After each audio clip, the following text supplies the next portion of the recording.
Maya stared at her laptop screen. The clock showed to 17 a.m. Her coffee had gone cold hours ago, but she couldn't move away from the computer. Her fingers shook as she typed and deleted the same sentence for the 10th time, seeking financial sponsor for medical needs, willing to provide companionship in return. She read it again. The words felt heavy in her mouth. This wasn't who she used to be. 2 years ago, she would have laughed at anyone doing what she was about to do. But 2 years ago, she had two working legs. The accident happened on a rainy Tuesday. A truck ran a red light while she was crossing the street after dance practice. One moment she was thinking about her upcoming audition for the city ballet. The next moment, she woke up in a hospital bed with doctors telling her they couldn't save her left leg below the knee. Maya touched her prosthetic leg through her pajama pants. The basic model the insurance gave her was a piece of junk. It hurt. Every time she walked, the socket didn't fit right, and it made weird clicking sounds that embarrassed her at work. She couldn't run, dance, or even walk upstairs without pain. But there was hope. Maya had spent weeks researching advanced prosthetics online. The C-leg technology could change everything. She could walk normally again, maybe even dance.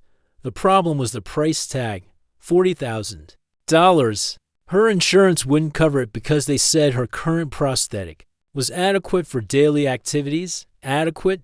Maya hated that word. She worked at Bean, their coffee shop downtown, making barely enough to pay rent. Her roommate Lisa helped with bills, but Maya couldn't ask for more. She had already borrowed money from her parents for physical therapy. They were retired and living on a fixed income. Earlier that day, her prosthetic had betrayed her again. She was carrying a tray of drinks to a table when the leg suddenly gave out. Maya crashed to the floor, hot coffee spilling everywhere. The customers stared. Some took out their phones to record. Her manager, Kevin, helped her up, but she saw the look in his eyes. He was calculating how much this incident would cost the shop. Take the rest of the day off, Kevin had said. We'll talk tomorrow. Maya knew what that meant. Kevin had been looking for reasons to cut staff, and she had just given him a big one. That night, lying in bed, Maya made a decision. She opened her laptop and started researching. She wasn't looking at prosthetics this time. She was looking at websites where people offered arrangements. Rich older men looking for young women to spend time with them. Some called it companionship. Others were more direct about what they wanted. Maya felt sick reading some of the posts. But she also felt desperate. $40,000 was impossible to save at her current job. Even if Kevin didn't fire her, it would take years to save. That much money, years of pain, embarrassment, and watching life pass her by. She created a profile on a website called Connections for Success. The name sounded respectable enough. Maya chose her photos carefully, ones that showed her face and upper body but hid her prosthetic. She looked pretty in them, almost like her old self. Writing her bio was harder. How do you explain that you're not really offering what most men on these sites want? Maya typed and deleted dozens of versions before settling on something vague but honest. Recent college graduate facing unexpected medical expenses. Looking for a generous gentleman who values intelligent conversation and genuine companionship. I'm studying to become a physical therapist and hope to help others overcome challenges like mine. Serious inquiries only. She added details about loving books, movies, and coffee shop conversations. She mentioned that she was saving for medical equipment that would change her life. Maya hoped someone would read between the lines and understand. She wasn't offering anything inappropriate. Before posting, Maya looked at herself in her phone's front camera. Her reflection showed a tired young woman with dark circles under her eyes. When did she start looking so defeated? This is temporary, she whispered to herself. Just until I can get the prosthetic. Then everything goes back to normal. But even as she said it, Maya wondered if anything would ever be normal again. She clicked post profile before she could change her mind. The response was immediate. Her phone started buzzing with notifications within minutes. Maya's heart raced as she opened the first message. Hey beautiful, I'm very generous with the right girl. What exactly are you offering? The second message was worse. Maya quickly closed it without reading the whole thing. By morning, she had 37 messages. Most were exactly what she feared, crude offers from men who clearly hadn't read her profile carefully. They saw a young woman asking for money and made assumptions. Maya sat at her kitchen table, scrolling through the messages over breakfast. Lisa had already left for her job at the bank. The apartment felt too quiet. A few messages seemed more promising. One man, calling himself successful businessman, wrote a polite note asking about her situation. Another, Booklover73, mentioned enjoying intellectual conversations and asked about her studies.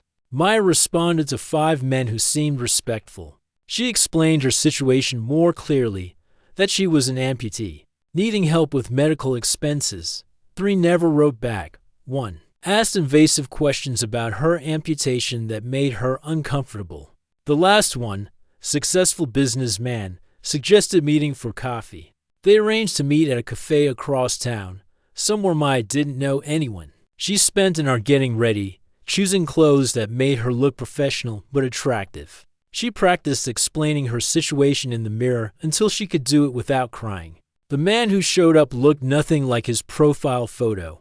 He was much older and wore a wedding ring. He kept trying to hide. During their awkward conversation, it became clear he was looking for something Maya wasn't willing to provide. He kept steering the conversation toward what she would do to earn the money. "I'm not looking for that kind of arrangement," Maya said firmly. "Then what exactly are you offering?" he asked, frustrated. "You can't expect men to just give you money for nothing." Maya left the cafe feeling dirty and embarrassed. She sat in her car and cried, wondering what she had gotten herself into. That evening, Lisa found Maya deleting her profile. "Thank God you came to your senses," Lisa said, sitting beside her on the couch. "There had to be another way." "Like what?" Maya snapped. "Work at the coffee shop for the next 5 years while my leg gets worse? Apply for loans I'll never qualify for? Face reality, Lisa. Nobody's going to help me out of kindness." "You don't know that," Lisa said quietly. But Maya did. No. She had learned that people were uncomfortable around disability. They either stared with pity or looked away in embarrassment.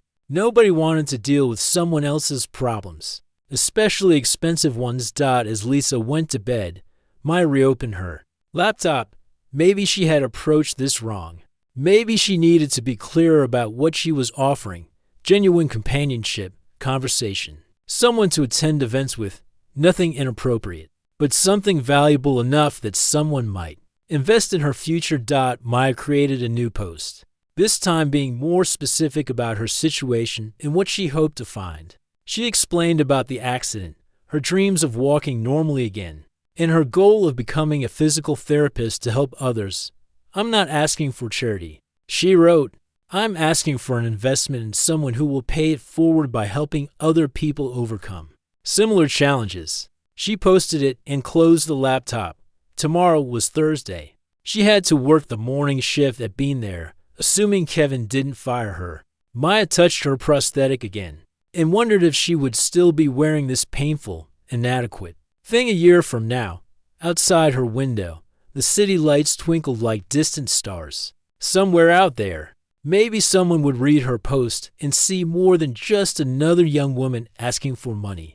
Maybe someone would see potential instead of problems. Maya fell asleep on the couch, still dressed, dreaming of dancing again. Maya woke up to her phone buzzing nonstop. 17 new messages had arrived overnight. Her heart sank as she read through them. Most were the same as before, men who clearly hadn't read her post properly and made assumptions about what she was offering. One message made her delete it immediately. Another asked detailed questions about her amputation that felt creepy and wrong.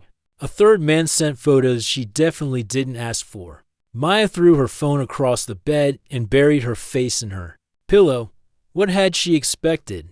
That someone would magically appear and solve all her problems? That the internet was full of kind strangers waiting to help? She dragged herself to the shower, trying to wash away the feeling of being watched by invisible eyes. Her prosthetic sat in the corner of her bedroom like an accusation, every morning. Putting it on was a reminder of everything she had lost. At Being their coffee shop, Kevin was waiting for her behind the counter. His expression told her everything she needed to know. "Maya, we need to talk," he said, not looking her in the eye. "Yesterday's incident. It's not the first time something like this has happened. My prosthetic malfunctioned," Maya said quietly. "It won't happen again. You said that last month when you couldn't carry the heavy bags of coffee beans. And the month before when you couldn't work the lunch rush because your leg was hurting." Kevin sighed. "I'm sorry, but I have to reduce your hours. I'm cutting you down to 3 days a week." Maya felt the world tilt. 3 days meant barely enough money for rent, let alone saving for anything. "Kevin, please. I need this job. I wish I could help, but I have a business to run. Insurance rates go up every time there's an incident. Customers complain when service is slow." He handed her the new schedule. "I'm sorry, Maya. I really am." Walking home, Maya felt numb. 3 days a week at minimum wage wouldn't even cover her basic expenses. Lisa would have to carry more of the rent, which wasn't fair. Her parents would worry if they knew how bad things were getting. Her phone buzzed again. More messages from her online post. Maya almost ignored them, but desperation made her look. Most were the usual garbage. But one stood out. A man calling himself Citizen had written a thoughtful message asking about her studies and her goals. He said he understood medical expenses could be overwhelming and wanted to know more about her situation. Maya wrote back carefully, explaining about her accident and her need for a better prosthetic. She mentioned her dream of becoming a physical therapist and helping other people who faced similar challenges. Citizen responded quickly. He seemed genuinely interested in her story and asked intelligent questions about her recovery process. After several messages back and forth, he suggested meeting for lunch at an upscale restaurant downtown. Maya spent her day off getting ready for the meeting. She borrowed a nice dress from Lisa and practiced walking without limping. The restaurant Citizen chose was the kind of place Maya had only seen in movies. White tablecloths, waiters in bow ties, prices that made her dizzy. Citizen turned out to be a well-dressed man in his 50s, who introduced himself as Robert. He was polite and asked thoughtful questions about her accident and recovery. Maya began to relax, thinking maybe she had finally found someone who understood. But as the meal progressed, Robert's questions became more personal. He asked about her daily routine, what she did for fun, whether she lived alone. When Maya mentioned her roommate Lisa, Robert's face fell slightly. "I was hoping we could spend more time together," Robert said, reaching across the table to touch her hand. "I travel frequently for business and get lonely in hotel rooms. I was thinking you could accompany me on some trips." Maya pulled her hand back. "What exactly are you suggesting?" "Nothing inappropriate," Robert said quickly. "Just companionship, someone to have dinner with, attend business functions. Of course, you need to be available when I need you." The way he said available made Maya's skin crawl. She realized Robert saw her as something he could purchase, not someone he wanted to help. "I think there's been a misunderstanding," Maya said, standing up. "I'm looking for help with medical expenses, not whatever this is." "Sit down," Robert said firmly. "Let's discuss this like adults. You need money. I have money. It's a simple transaction." Maya left the restaurant without another word. She sat in her car shaking, feeling stupid and naive. Of course it wouldn't be that easy. Of course men like Robert would see her desperation and try to take advantage. The worst part was that she was running out of options. Over the next few days, more messages poured in.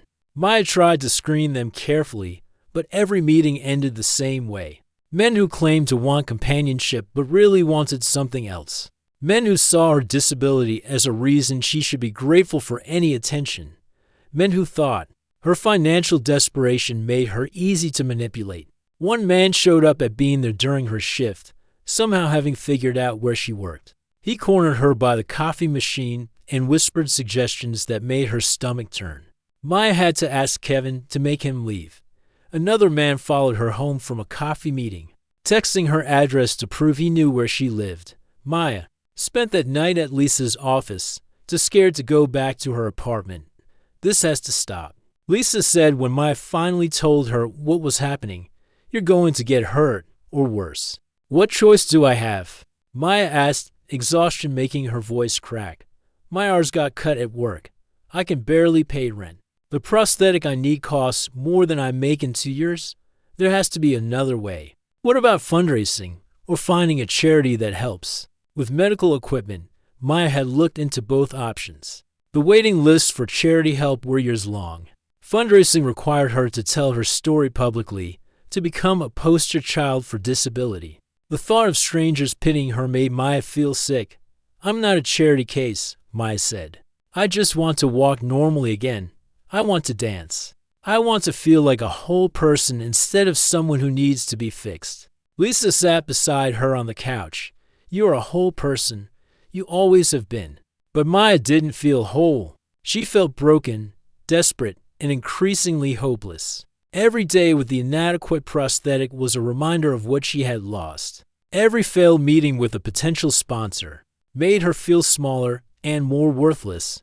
That night, Maya almost deleted her online profiles entirely. She sat with her finger hovering over the delete button, ready to give up on her dream of a better prosthetic. Maybe this was just her life now. Maybe she needed to accept that some problems couldn't be solved.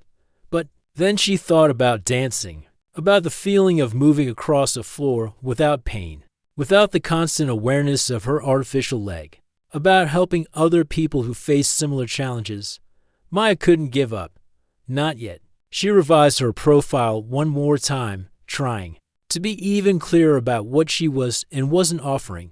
She emphasized her intelligence, her goals, her determination to overcome obstacles. Maybe the right person would see her as an investment in someone with potential, not just another desperate young woman. As she posted the updated profile, Maya wondered if she was being foolish. Every experience so far had proven that people wanted to take advantage of her situation, not genuinely help.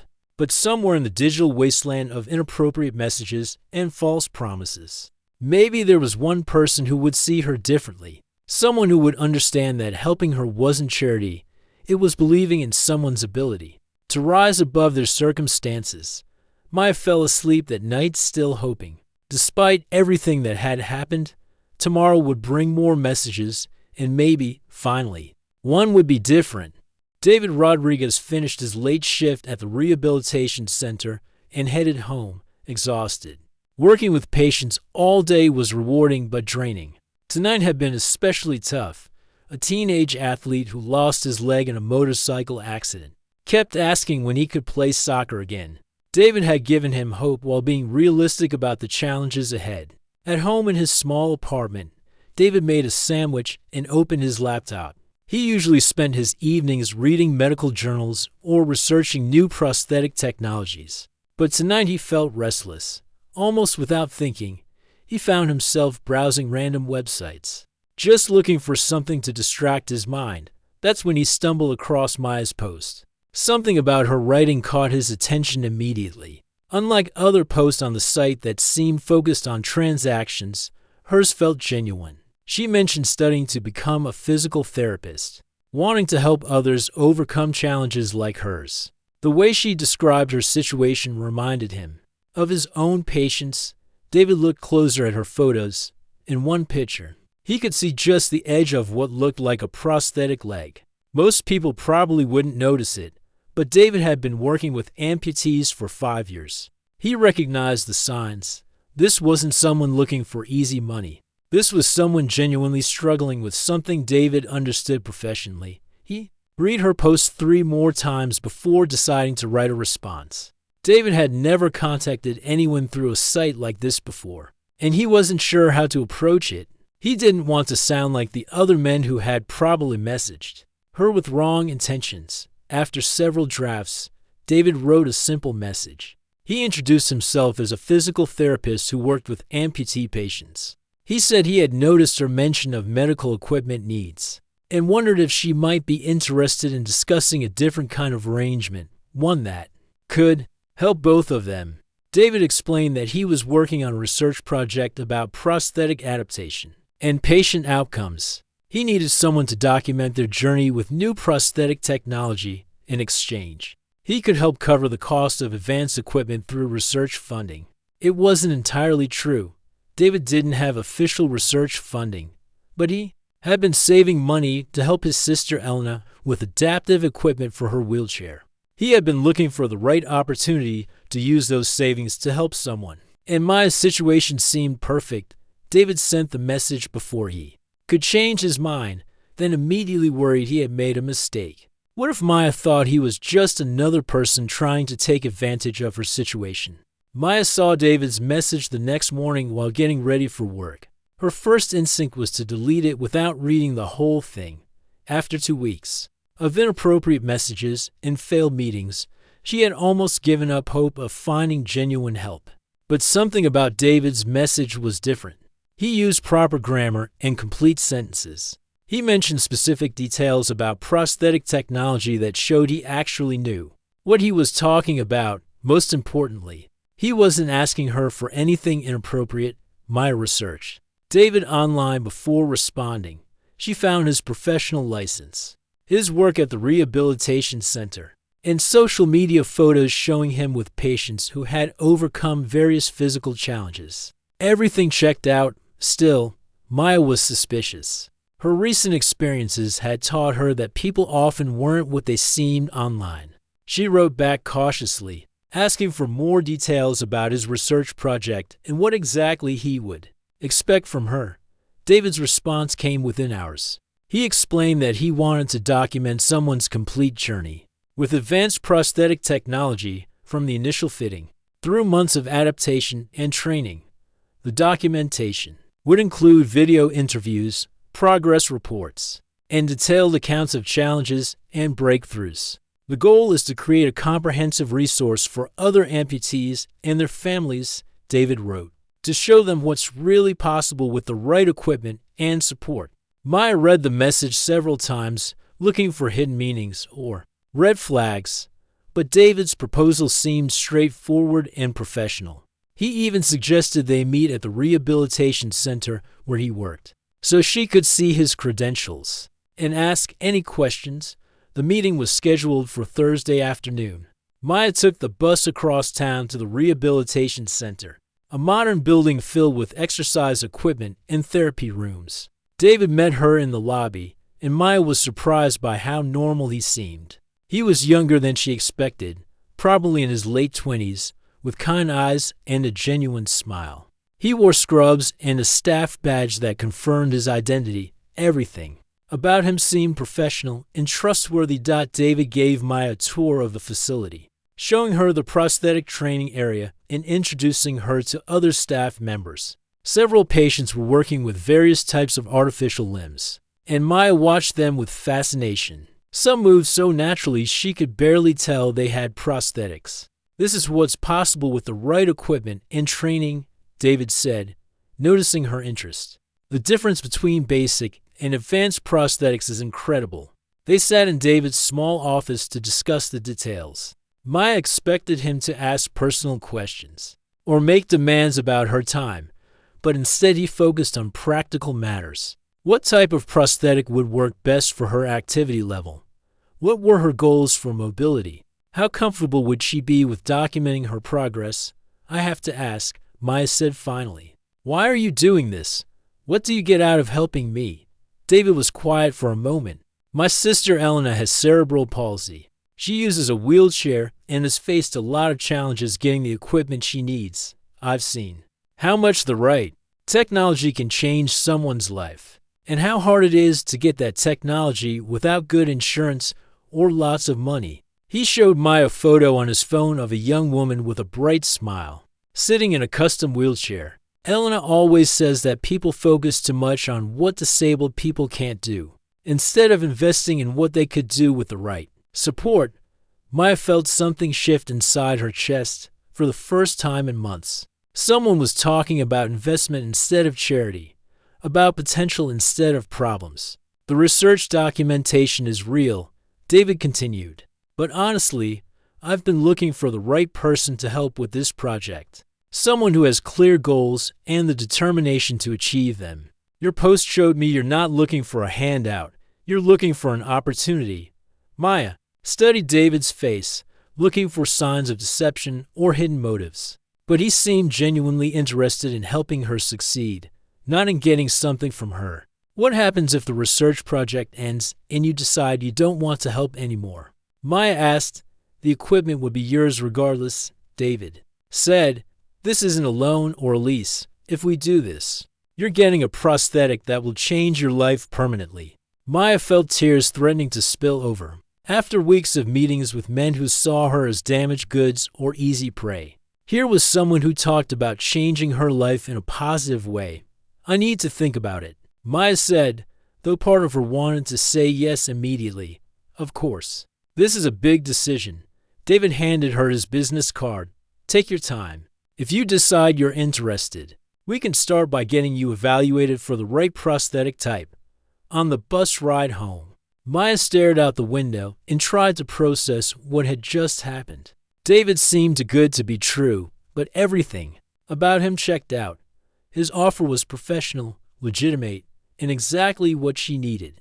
Lisa was waiting when Maya got home, eager to hear about the meeting. He's either a genuine person who wants to help, or he's the best actor I've ever met, Maya said, collapsing onto the couch. What does your gut tell you? Lisa asked. Maya touched her prosthetic through her pants. My gut says I'm tired of being in pain every day. I'm tired of feeling broken. If there's even a chance this could work, then maybe it's worth the risk, Lisa finished. That night, Maya looked up David's sister Elena online. She found videos of Elena speaking at disability rights events, talking about the importance of accessibility and inclusion. In one video, Elena mentioned her brother who worked in rehabilitation and shared her passion for helping people reach their potential. Everything aligned. David's story was consistent. His credentials were real, and his motivations made sense. Maya picked up her phone and typed a message to David. I'm interested in moving forward with the research project. When can we start? She sent the message before fear could stop her. For the first time in months, Maya felt something she had almost forgotten: hope. Maya's first appointment with Dr. Kim felt like stepping into the future. The prosthetics clinic was nothing like the cramped office where she had gotten her basic prosthetic 2 years ago. This place had advanced equipment, computer screens, showing 3D models, and walls covered with photos of people doing incredible things with artificial limbs. David arrived a few minutes after Maya, carrying a folder and wearing his professional smile. Maya still couldn't quite believe this was really happening. Part of her kept waiting for the catch, for David to reveal what he really wanted from her. Dr. Kim was a small woman with gentle hands and sharp eyes. She examined Maya's residual limb carefully, asking questions about pain levels, daily activities, and long-term goals. Your current prosthetic is causing tissue damage, Dr. Kim said, pointing to areas of irritation on Maya's leg. The socket doesn't distribute weight properly, and the alignment is completely wrong for your body mechanics. Maya had known her prosthetic was terrible, but hearing it from an expert made her angry. Why didn't anyone tell me this before? Because basic prosthetics are designed to be functional, not optimal, Dr. Kim explained. Insurance companies focus on getting people walking again, not walking well. David took notes while Dr. Kim explained the fitting process for an advanced prosthetic. They would need to take detailed measurements, create a custom socket, and program the electronic components to match Maya's walking pattern. The whole process would take several weeks. The C-leg system will completely change how you move, Dr. Kim said, but it requires extensive training. You need to relearn how to walk, climb stairs, even sit down properly. I'll be working with Maya throughout the training process, David added, documenting her progress and challenges for the research project. Maya nodded, but inside she felt overwhelmed. This was becoming very real, very quickly after the appointment. David suggested they grab coffee to discuss the timeline. Maya agreed, curious to learn more about what she was getting into. They sat in a quiet corner of a nearby cafe, and David pulled out his folder. Inside were detailed schedules, training protocols, and documentation requirements. This is a lot. More involved than I expected, Maya admitted. Good outcomes require commitment, David said. But I think you're ready for it. I've seen how determined you are. Something in his tone made Maya look up from the papers. David was watching her with an expression she couldn't quite read. It wasn't pity or professional interest. It was something warmer. Can I ask you something? Maya said. Why me? I mean, there are lots of amputees who need help. Why did you choose to help me specifically? David was quiet for a long moment. Honestly, your post was different from everything else on that website. You weren't asking for charity or making excuses. You were asking for an opportunity to become the person you wanted to be. Maya felt heat rise in her cheeks. I was desperate. Desperation doesn't make someone weak, David said. It makes them resourceful. You were willing to do whatever it took to change your situation. That's exactly the kind of person who succeeds with advanced prosthetics. Over the following weeks, Maya began the fitting process. Each appointment brought new challenges and small victories. The first time she tried on the test socket, it felt completely different from her old prosthetic. The fit was snug but not painful, and the weight distribution felt natural. David was there for every appointment, taking notes and asking detailed questions about Maya's experience. At first, Maya felt self-conscious being studied so closely, but David's interest seemed genuine, not clinical. How does it feel when you put weight on your left side? David would ask. Or can you describe the difference in your hip alignment? Maya found herself looking forward to these sessions. David listened to her answers carefully and celebrated every small improvement. When she managed to walk across the fitting room without limping, David's smile was brighter than her own.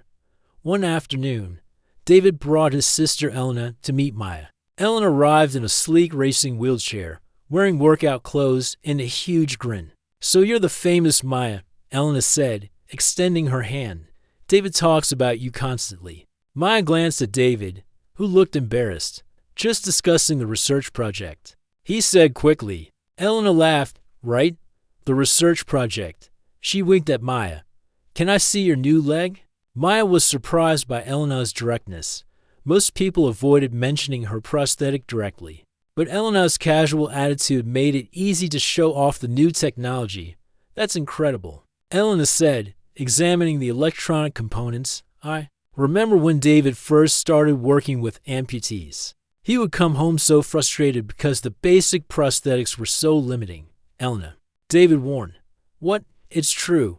You always said someone should create better documentation about what advanced prosthetics could really do.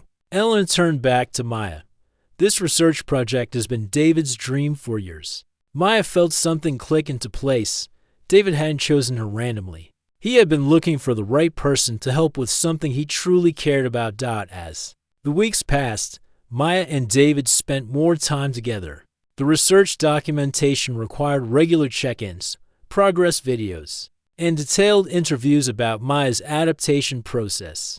But somewhere along the way, their meetings started feeling less like work and more like friendship. They would grab dinner after training sessions, talking about everything from prosthetic technology to their childhoods to their dreams for the future. Maya learned that David had wanted to be a dancer when he was younger, but chose physical therapy instead because he wanted to help people overcome physical challenges. David learned that Maya had been accepted to a prestigious dance program before her accident, and that she still dreamed of movement and grace. Do you think I'll ever dance again? Maya asked one evening as they walked slowly through a park. Maya testing her new prosthetic on uneven terrain. I think you'll do whatever you set your mind to. David said, the question is whether you believe that. Maya stopped walking. For 2 years, she had defined herself by what she couldn't do. She couldn't dance, couldn't run, couldn't wear certain clothes, couldn't feel normal. But with her new prosthetic, those limitations were starting to fade. I want to try, Maya said quietly.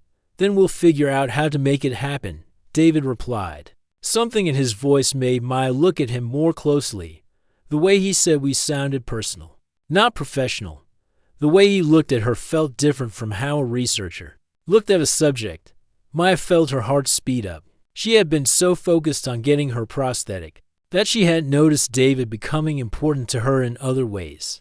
He wasn't just helping her walk again. He was helping her remember who she used to be and imagine who she could become. But Maya was scared to hope for too much. What if David's kindness was just professional courtesy? What if the research project ended and he moved on to help someone else? David, Maya started, then stopped. She didn't know how to ask what she wanted to know. What is it? David asked gently. What happens when the research project is finished, when I don't need training sessions anymore? David was quiet for so long that Maya wondered if she had said something wrong. Finally, he spoke. Maya, can I tell you something? This stopped being just a research project for me weeks ago. Maya's breath caught. What do you mean? I mean, I care about what happens to you, not just professionally, but personally. I want to see you succeed because you deserve to succeed, not because it makes good documentation. Maya felt tears threaten to spill over. I care about you too, she whispered. They stood in the park as the sun set, both of them realizing that, somewhere along the way, helping each other had become something deeper. Maya had been looking for someone to invest in her potential, and she had found that. But she had also found someone who saw her as more than her challenges, more than her disability, more than her dreams deferred. David had been looking for someone to help with his research, and he had found that too. But he had also found someone who reminded him why he had chosen his profession in the first place. Someone who made him want to be better at helping people reach their goals. As they walked back toward the street, Maya testing her balance on the grass, both of them knew their relationship had changed. The research project would continue, but it was no longer the most important thing bringing them together. Maya stared at the bank statement on her laptop screen, confused. The payment for her prosthetic had been processed, but the account it came from wasn't what she expected. Instead of Rodriguez Research Foundation like David had mentioned, it showed David Rodriguez personal account. Her heart sank. Maya called the clinic and asked Dr. Kim about the payment details. Oh yes, David paid the full amount from his personal savings, Dr. Kim said casually. Such a generous young man. He said it was for a research project. Maya hung up feeling sick. David had lied to her. There was no research foundation, no official project. He had used his own money, probably the savings he mentioned for his sister Elena. That evening, Maya confronted David when he arrived for their usual training session. There is no research foundation, is there? Maya said without preamble.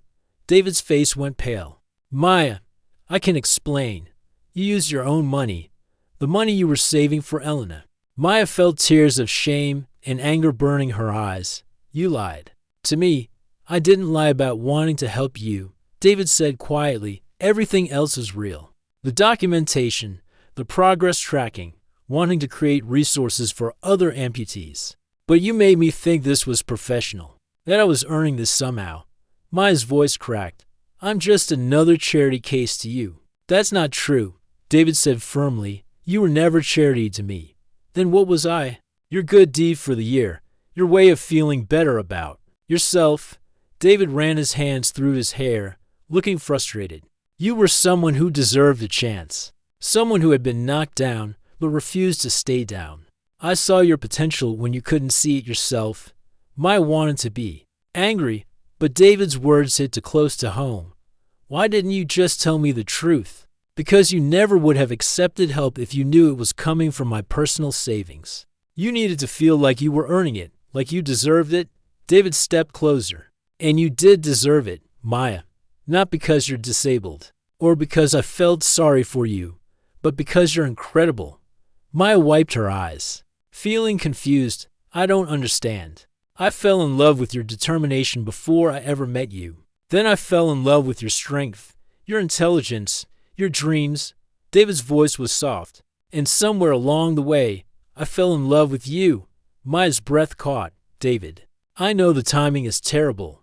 I know you probably think I'm just saying this because you found out about the money. But Maya, you changed my life too.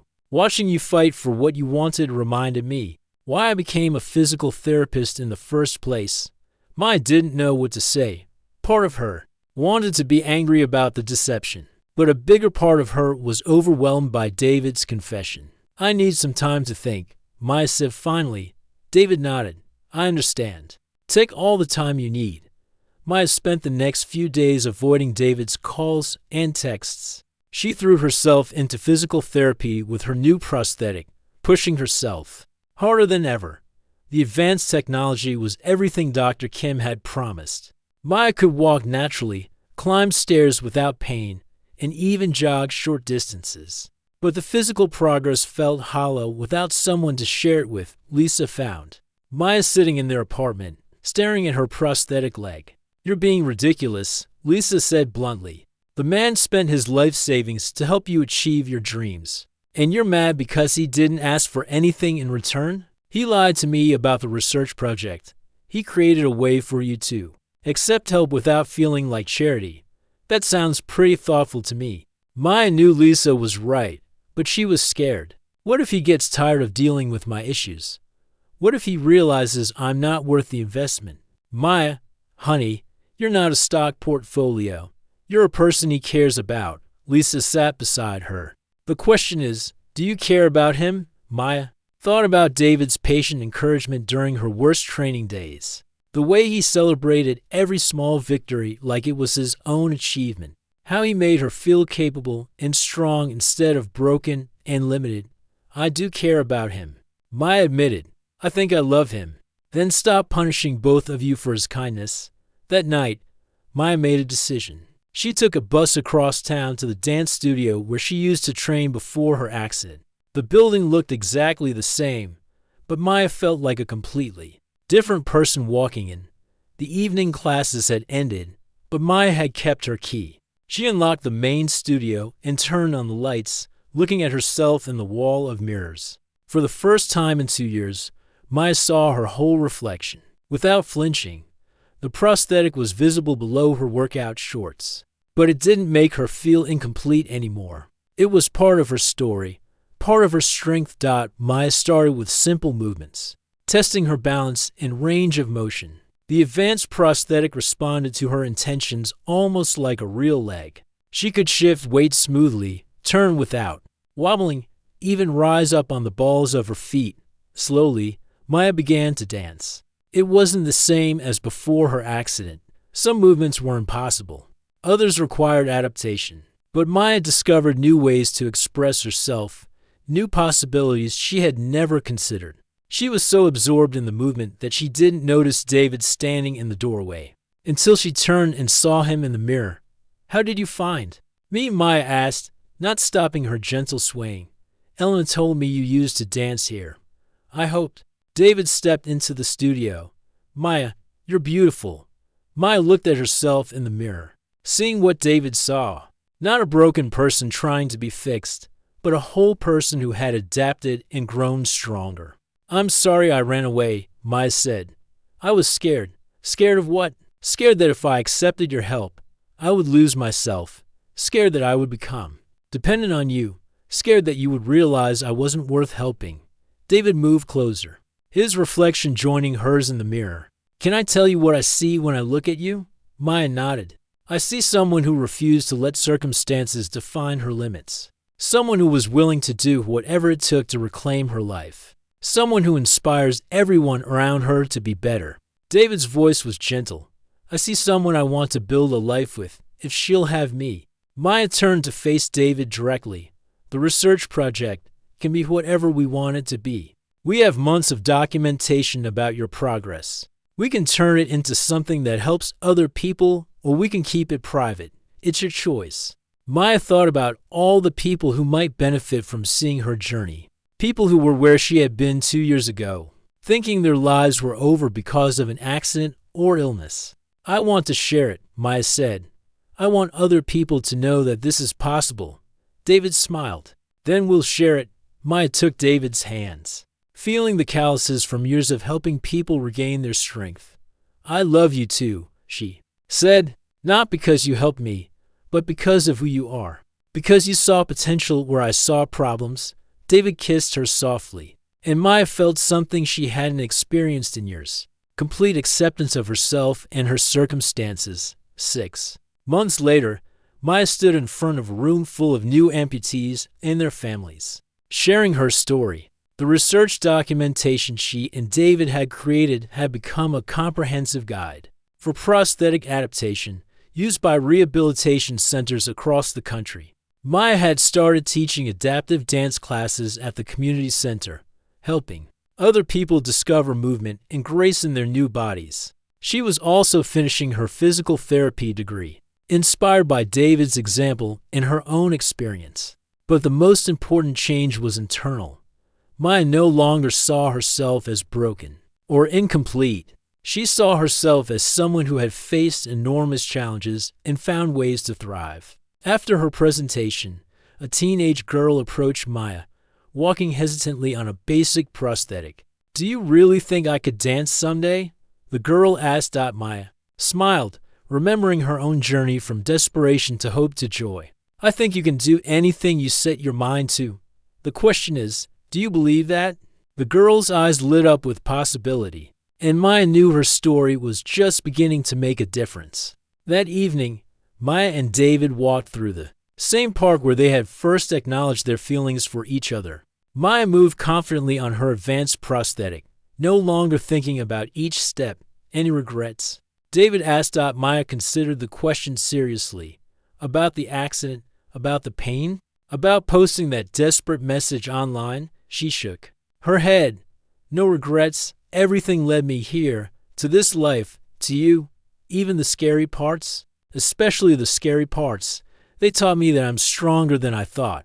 Maya squeezed David's hand. "They taught me that asking for help isn't weakness, it's courage." As they walked home together, Maya reflected on how much had changed since that night she had sat at her laptop. Desperate and alone, she had been looking for someone to invest in her potential, and she had found that.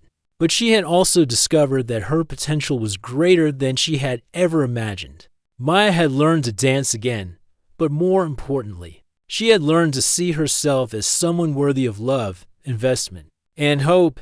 And in helping her find that truth, David had found his own purpose and happiness as well. Their love story wasn't about being saved or fixed. It was about two people who saw the best in each other and chose to build something beautiful together.